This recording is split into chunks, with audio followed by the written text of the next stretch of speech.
2021년 11월 5일 날짜로 새벽부터 배드민턴에 관한 기사가 쏟아지기 시작했습니다. 이용대의 이름이 거론되기 시작하고 베테랑들의 복귀 가능성 등으로 헤드라인을 장식하는 기사들에는 그간 논란이 되어왔던 국가대표 선발전 출전 나이 제한을 없애기로 했다는 내용이 담겨 있습니다. 이 국가대표 선발전 출전 나이 제한이라는 규정은 세계 상위 랭커, 자세하게는 단식 세계 랭킹 16위, 복식 세계 랭킹 8위 이내의 선수를 제외한 나머지 선수들은 단식의 경우 만 25세 이하, 복식의 경우 만 26세 이하로 선발전 출전을 제한한다는 내용입니다. 다시 설명하자면 일정 세계 랭킹 순위권에 들지 못한 26세 이상의 단식 선수와 만 27세 이상의 복식 선수는 국가대표 선발전에 출전할 수 없다는 규정입니다.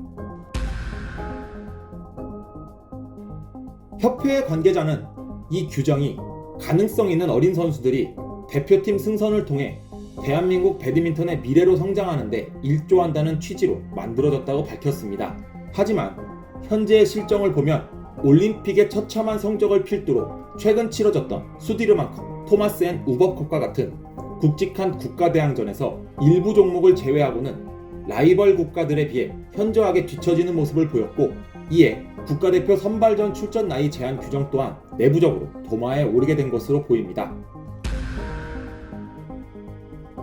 과거 이른 나이에 국가대표를 은퇴했던 대한민국 남자 복식 황금 세대의 일원들이 다시금 국가대표에 승선하기 위해 2019년부터 선발전에 출전하고자 했지만 이 규정 때문에 가로막히며 당시 논란이 되었었죠. 이러한 제도의 개혁을 통해 배드민턴 팬들이 기대하는 것은 역시나 대한민국 배드민턴 역사의 한 획을 그었던 황금 세대의 일원들의 국가대표 재도전입니다. 이제는 규정에 얽매이지 않고 국가대표 선발전에 참가해 대표팀 합류를 경쟁할 수 있는 상황이 된 베테랑 선수들은 30대 중반 이후의 나이에도 대표 선수로 국제 무대를 누볐던 덴마크의 보에 모겐센과 현재까지도 활발하게 베테랑의 진면모를 보여주고 있는 인도네시아의 아산 세티아완처럼 꾸준히 활동할 수 있는 기회를 얻게 된 것입니다. 그간 배드민턴 협회는 소 잃고 외양간 고치기 식의 행보를 보여왔습니다.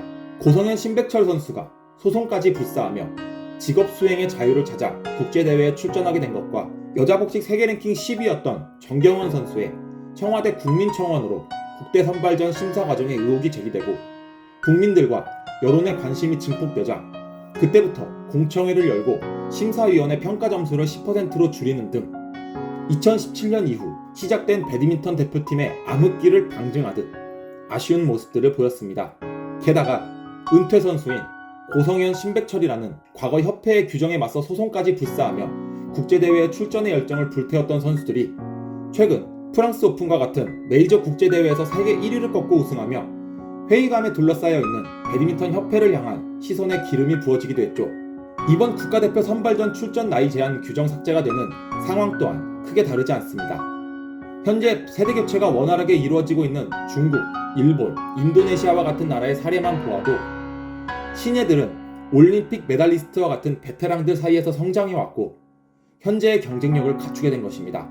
제도가 개혁되고 베테랑들의 대표팀 합류에 대한 길이 열린다곤 하지만 이미 도쿄올림픽, 수디르만컵과 같은 대형 국제대회가 끝난 상태이고 내년 아시안게임까지 현재의 국가대표팀으로 가야 하는 실정이기 때문에 이러한 사례들을 배제한 채 유망주 육성이라는 타이틀을 내세워 기존 베테랑 선수들을 제환해왔던 규정이 지금에서야 없어지게 된 것에 매우 안타까운 심정입니다.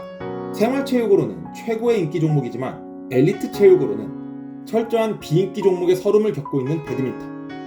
배드민턴계의 레전드 하태권 전 감독님은 배드민턴이 지금보다 더 많은 인기를 누릴 수 있다고 생각한다고 인터뷰했습니다. 저 또한 그에 동감하는 입장으로서 배드민턴 협회의 분발을 강력하게 기대합니다.